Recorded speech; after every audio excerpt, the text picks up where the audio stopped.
Hello student, आप सभी का स्वागत है श्यामल सर मैथ्स एकेडमी में। और बच्चों, जैसा कि आप सभी को याद होगा, प्रीवियस लेक्चर में हमने डिस्कशन किया था nth order derivative of ax plus B to the power m का। और बच्चों, अब तक अगर आपने वो लेक्चर नहीं देखा है तो पहले उस लेक्चर को कंप्लीट कर लीजिए। वो लेक्चर नंबर 2 है और ये लेक्चर नंबर 3 जो हम कंटिन्यू कर रहे हैं ये उसी से जुड़ा हुआ है। प्रीवियस लेक्चर में यहां तक के कंसिडरेशन के आगे वाला केस 1 हमने डिस्कस किया। इस लेक्चर में हम डिस्कस करने जा रहे हैं केस नंबर 2, जहां पर m जो है केस नंबर 1 में निगेटिव इंटीजर था, तो यहां पर वही टर्म पॉजिटिव इंटीजर है। पर पॉजिटिव इंटीजर लेने पर भी दो कंसिडरेशंस को यहां पर हमें डिस्कस करना होता है, तो उस पॉइंट ऑफ व्यू में हम आगे बढ़ रहे हैं। सो ध्यान दीजिएगा अच्छे से और समझिएगा इस कंसिडरेशन को। तो बच्चों, यहां से आगे केस नंबर 2 डिस्कस कर रहे हैं और वो है बच्चों की if m is a positive integer. Sorry बच्चों, डबल एस लिखने में आया,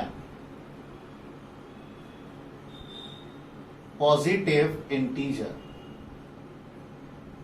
एंड इस कंसिडरेशन की तरफ मैं चाहूंगा कि आप बहुत डिटेल में ध्यान दें सो दैट ये पॉइंट जो है वो आपको आसानी से अंडरस्टैंड हो सके। देखिए बच्चों, जब हम nth ऑर्डर डेरिवेटिव डिस्कस कर रहे हैं, किसका कर रहे हैं?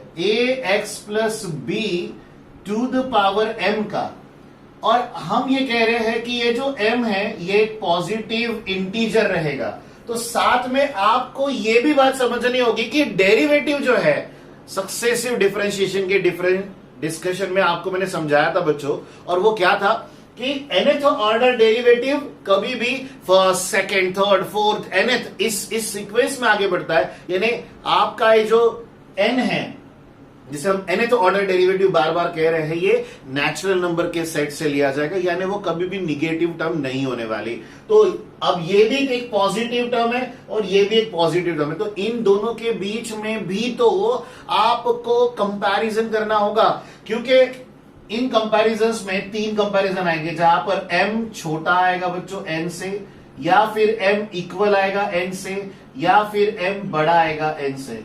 यानी केस नंबर 1 फिर भी हमारे लिए आसानी हो कि वहां निगेटिव टर्म्स से there is no comparison point of view. लेकिन अब हमारे पास एक ऐसा सिचुएशन आ गया है केस नंबर 2 के नाम पर, जहां हमें m और n को भी कंपेयर करके अंडरस्टैंडिंग करनी होगी। तो सबसे पहली शुरुआत जो है, जो ये आखिरी टर्म है, जहां पर मैं ये कहना चाहूंगा कि ये जो ax प्लस बी का पावर m है वो बड़ा होगा इस n से, और इन दोनों के प्रूफ दैट कि इस एक कंसिडरेशन के आंसर पर बाकी दोनों कंसिडरेशंस मैं आपको एक्सप्लेन करूंगा। लेकिन बाकी दोनों कंसिडरेशन बहुत आसान है बच्चों। यही एक कंसिडरेशन है जो लास्ट वाला है, जहां पर m की टर्म बड़ी आएगी बच्चों, किससे?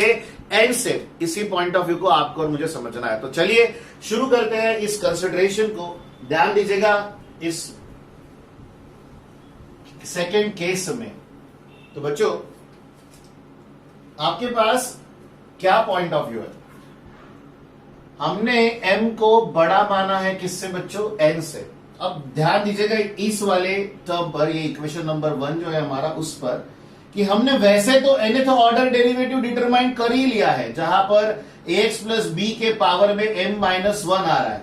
अब देखो, यहां जो m है वो तो पॉजिटिव पावर है, लेकिन यहां m n से बड़े होने के वजह से भी जो दोनों का डिफरेंस आएगा वो पॉजिटिव ही आएगा। लेकिन इससे आगे एक और बात है जो मैं आपको समझाना चाहता हूं। ये जो आखिरी लाइन है, इसे अगर हम थोड़ा सिंप्लीफाई करें, m minus 1, m minus 2, m minus 3, dash dash dash m minus n plus 1 की टर्म आएगी बच्चों, इंटू में ax प्लस b रहेगा, जिसका पावर m माइनस n है, और a to the power n की टर्म है बच्चों।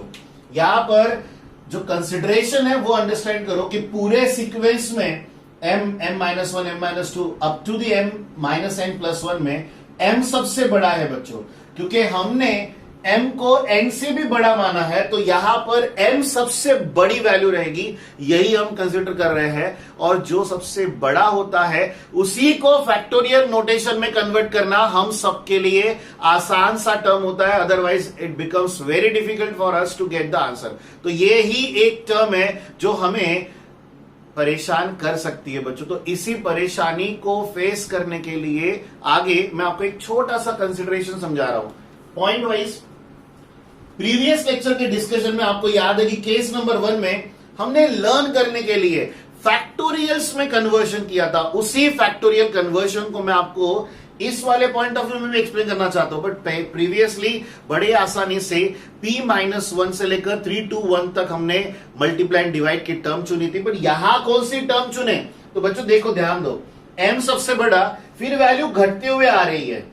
अगर आप कंपेयर करोगे तो m इस टर्म से बड़ा है, फिर इस टर्म से m-1 बड़ा है, इस टर्म से m-2 बड़ा, ऐसे ही इस टर्म से प्रीवियस टर्म इससे बड़ी है। तो इसके नीचे क्या आएगा, अगर ये m-n+1 है तो उसके नीचे आएगा बच्चों m-n, उसके नीचे आएगा m-n-1, उसके नीचे m-n-2, और ऐसे करते करते करते टर्म 3 to 1 पर आ जाएगी। यही एक सबसे इंपॉर्टेंट स्टेप होती है इस कंसिडरेशन की, जिसे हम डिस्कस करते हैं, क्योंकि मल्टीप्लाई एंड डिवाइड किससे करें यही हमारे लिए इंपॉर्टेंट है। तो बच्चों यहां पर आएगा yn is equals to m-1, m-2, m-3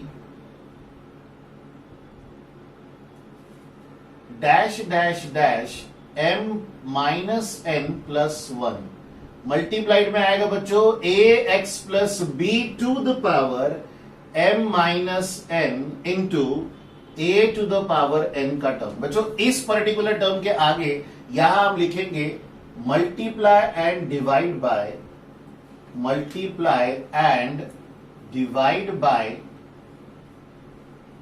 कौन से टर्म्स आएंगे बच्चों मल्टीप्लाई एंड डिवाइड बाय में, तो जैसे मैंने आपको कहा m-n, m-n-1, m-n-2, और ऐसे ही टर्म घटते हुए फिनिश होगी बच्चों 3 to 1 पे। आपने अगर प्रीवियस लेक्चर नहीं देखा है तो फैक्टोरियल नोटेशन के नाम को समझने के लिए हमने वो देखना ही चाहिए, क्योंकि केस नंबर 1 भी तो हमारे लिए इंपॉर्टेंट है। बट अगर नहीं याद और अगर देखा भी है फिर भी हम भूल गए कि फैक्टोरियल नोटेशन क्या होता है, तो वो है बच्चों एक continued product of natural numbers. Natural numbers की शुरुआत 1 से होती है, वो एंड ऑन जाती है टिल द इंफिनिटी। यहां पर वही कंसिडरेशन हमने यूज किया, m घटते हुए जा रहा है लेकिन वो स्टॉप हो गया m-n+1 पे, तो हमने उसके आगे वाले टर्म को वहां पर जोड़ दिया, so that it becomes m factorial का टर्म। तो इससे आगे आपको yn का ये टर्म चेंज मिलेगा, m-1, m-2 dash dash dash m-n+1, then आएगा बच्चों m-n, देन आएगा m-n-1, और ऐसे ही करते करते 3 to 1 पे कहानी खत्म होगी। लेकिन डिवाइड में यहां पर टर्म आएगा m-n, m-n-1, m-n-2 dash dash dash 3 to 1। बच्चों एडिशनली कौन से टर्म मल्टीप्लाइड रहेंगे, तो ax+b whole to the power m-n का टर्म आएगा, देन आएगा इसके साथ a to the power m। इन दोनों टर्म्स को लर्न करना हमारे लिए आसान है। जितने टाइम्स डिफरेंशिएट करते हो उतने टाइम्स आपको m का पावर घटाना है और उतना ही a का पावर कांस्टेंट का पावर लगाना है। और a ध्यान रखिएगा x का कोएफिशिएंट रहेगा, क्योंकि ax का डेरिवेटिव a आता है और n का डेरिवेटिव 0। सो बच्चों यहां से आगे yn का ये आंसर न्यूमरेटर में m फैक्टोरियल की टर्म देगा, क्योंकि m से लेकर 1 तक कंटिन्यूड प्रोडक्ट है तो उसे m फैक्टोरियल कहेंगे। न्यूमरेटर में इसी टर्म के साथ ax+b to the power m-n आएगा बच्चों, then a to the power n आएगा, और डिवाइड में आएगा m-n का फैक्टोरियल, क्योंकि यहां पर हाईएस्ट वैल्यू m-n है बच्चों। तो आज से आपके पास एक और फॉर्मूला डिराइव्ड हो गया वैसे हम प्रीवियस लेक्चर में nth ऑर्डर डेरिवेटिव को d to the power n upon D X to the power n के फॉर्म में लिख रहे थे, बट यहां मैं उसी को कैपिटल D के पावर में लिख के दिखा रहा हूं, क्योंकि आप अवेयरनेस में रहो कि nth ऑर्डर डेरिवेटिव को, जैसा कि हमने हमारे पहले लेक्चर में डिस्कस किया था कि उसके प्रेजेंटेशन बहुत अलग अलग है, तो सारे प्रेजेंटेशंस यहां पर हम डिस्कस कर रहे हैं बारी बारी। So nth order derivative of क्या बच्चों, ax plus B to the power m की वैल्यू क्या आएगी, तो आंसर होगा m factorial into ax plus B to the power m minus 1 into a to the power n upon m minus n का factorial. तो ये है आपका nth ऑर्डर डेरिवेटिव, बट ये वो एक पर्टिकुलर केस है जो फिक्स्ड है। यहां पर कंपल्शन रहेगा बच्चों कि आपका m यानी ax प्लस बी का पावर nth ऑर्डर डेरिवेटिव, यानी जितने बारी आप डिफरेंशिएट कर रहे हो उस फंक्शन को, उससे बड़ा होना चाहिए। पॉइंट टू बी नोटेड, उससे क्या होना चाहिए बच्चों, बड़ा होना चाहिए वो। तो ये रहा आपका पहला फॉर्मूला। इसी कंसिडरेशन में देखो, केस नंबर 2 में पहला इंपॉर्टेंट कंसिडरेशन मैंने आपको समझाया m ग्रेटर देन n, लेकिन यही जो फॉर्मूला आपको मैंने अभी डिराइव करके दिया, जिसे मैं कैपिटल A ट्रीट कर रहा हूं, तो इससे आगे सिचुएशन थोड़ी चेंज करते हैं। अगर इक्वल हो जाए तो, अगर m और n दोनों ये टर्म्स कैसे हो जाए बच्चों, इक्वल हो जाए तो उस पॉइंट ऑफ व्यू में बात करेंगे। तो यहां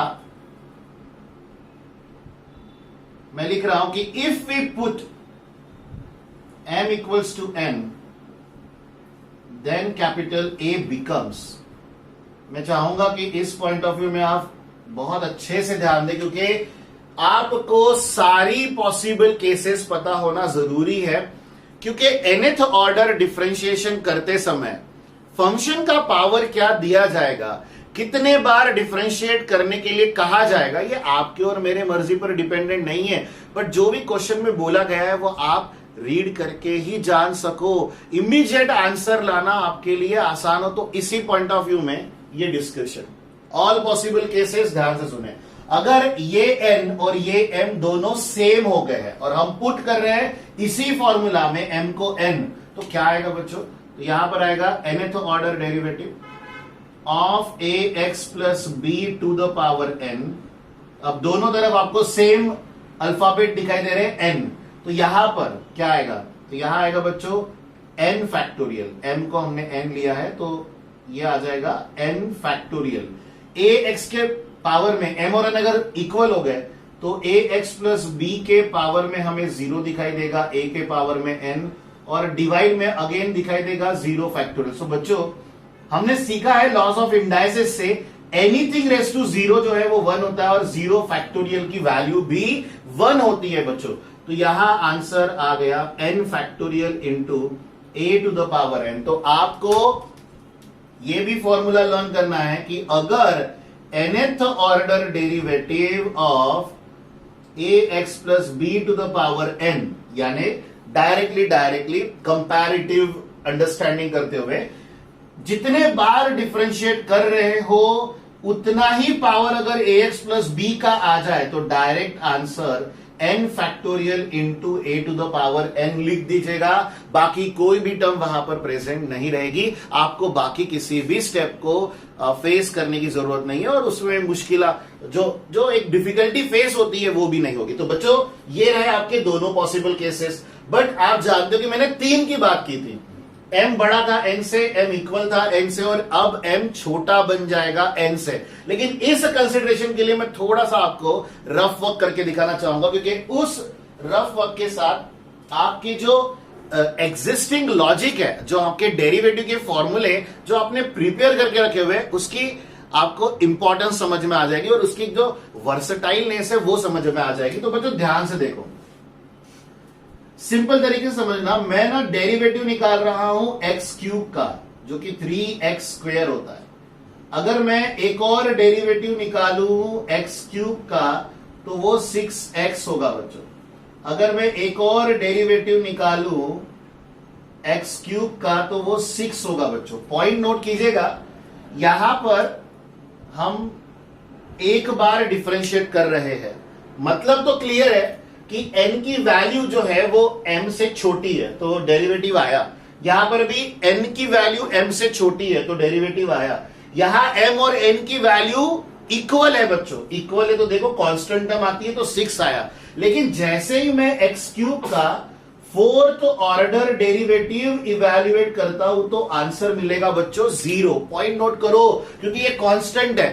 तो यही पॉइंट ऑफ व्यू में आपको एक्सप्लेन कर रहा था कि अगर nth ऑर्डर डेरिवेटिव में वर्क करते समय ये n इस m से बड़ा है तो डेरिवेटिव निश्चित तौर पे पॉसिबल होता है, पर अगर वही छोटा हो जाता है तो डायरेक्टली उसका डेरिवेटिव 0 हो जाता है। तो अब जो नेक्स्ट केस है उसे हम यहां पर डिक्लेयर कर रहे हैं, particularly for m less than n। तो यहां से आगे हम लिखेंगे देन इक्वेशन 1 बिकम्स, ध्यान रखिएगा बच्चों इक्वेशन नंबर 1 है, या आप कैपिटल A को भी यूज कर सकते हो, ये भी एक हमारे पास प्रोविजन अवेलेबल है। सो आज के बाद nth order derivative of ax plus b to the power m for the condition where m is less than n, यानी जहां पर आप जितने बारी डिफरेंशिएट कर रहे हो उससे कम पावर नजर आता है ax प्लस बी की टर्म का, तो उसका डेरिवेटिव डायरेक्टली क्या हो जाएगा 0। और इस लॉजिक को एक्सप्लेन करने के लिए वैसे तो काफी डिस्क्रिप्टिव नेचर है, एक थ्योरेटिकल डिस्क्रिप्शन लिखना पड़ता है हमें, बट उस लॉजिक को आपने यहां पर समझ लिया। अब हमें इन स्टैंडर्ड रिजल्ट से क्या करना है, यूटिलाइजेशन करते हुए सिर्फ दिए गए क्वेश्चन को आंसर करना है। तो आपको ये थ्योरेटिकली नहीं मैथमेटिकली समझा होना जरूरी है कि कब डेरिवेटिव 0 लेना है, कब कांस्टेंट टर्म आएगी, कब ये फॉर्मूला यूज करना है। तो ये कंसिडरेशंस इंपॉर्टेंट है हम सब के लिए। तो बच्चों ये था हमारे nth ऑर्डर डेरिवेटिव के कौन से स्टैंडर्ड फॉर्म का derivative ax plus B to the power m, जिसे हमने कवर अप किया 2 लेक्चर्स में। एक बात ध्यान रखिएगा, 2 लेक्चर्स में कवर अप किया है, दोनों पॉइंट ऑफ व्यू हमारे लिए इंपॉर्टेंट है क्योंकि दिया गया क्वेश्चन कौन से फॉर्म में जाएगा, कौन से फॉर्म पर जाके एंड करेगा हम नहीं जानते। और अभी फिलहाल जो डिस्कशन हम कर रहे हैं वो स्टैंडर्ड रिजल्ट ही है बच्चों nth ऑर्डर डेरिवेटिव के। जैसे डेरिवेटिव के फॉर्मूला को प्रूव करने के बाद as a standard formula learn करके हमने उसका इंप्लीमेंटेशन देखा, वैसे ही यहां पर भी होने वाला है। लेकिन nth ऑर्डर डेरिवेटिव के प्रूफ दैट भी सेपरेटली हमारे यूनिवर्सिटीज के एग्जामिनेशन में पूछे जाते हैं, तो उन्हें भी हमें सेपरेटली प्रिपेयर करना कंपल्शन होता है। सो बच्चों आपके लिए इंस्ट्रक्शन सिर्फ इतने हैं कि नोट्स प्रॉपरली बनाते रहिए, स्टडी प्रॉपरली करते रहिए। इन न्यूमेरिकल्स के जो अभी फिलहाल के लिए हम लोग डिस्कस करें, मैंने न्यूमेरिकल और प्रूफ दैट दोनों बुलाता हूं क्योंकि एग्जामिनेशन में दोनों पॉइंट ऑफ व्यू में पूछे जाते हैं। प्रॉपरली इसे समराइज करते हुए चलिए, स्टेप्स जो है वो अडॉप्टिव नेचर में रखिए सो दैट आपको आंसर करना किसी के लिए भी यानी बहुत आसान हो जाएगा और किसी समय पर भी आसान हो जाएगा। और अगर आप रेगुलर लेक्चर नहीं देख रहे तो सारे लेक्चर्स रेगुलर देखिए क्योंकि कंसेप्ट जो है वो जुड़े हुए हैं। फर्स्ट लेक्चर में इंट्रोडक्शन पार्ट, सेकेंड लेक्चर में इसी फंक्शन का केस नंबर 1 जहां पर ये जो पावर m था ये निगेटिव इंटीजर में कन्वर्ट हुआ और आज पॉजिटिव इंटीजर में, पर पॉजिटिव इंटीजर में इंडिविजुअली 3 केसेस आती है। तो बच्चों आज के लिए इतना ही। आप सबसे मुलाकात होगी नेक्स्ट लेक्चर में नए कंसिडरेशंस के साथ। अभी भी हमारे स्टैंडर्ड फंक्शंस रिमेनिंग है, बने रहिएगा साथ में ताकि आप अंडरस्टैंड कर सके डिफरेंशियल कैलकुलस को। बाय बाय बच्चों, take care, all the best.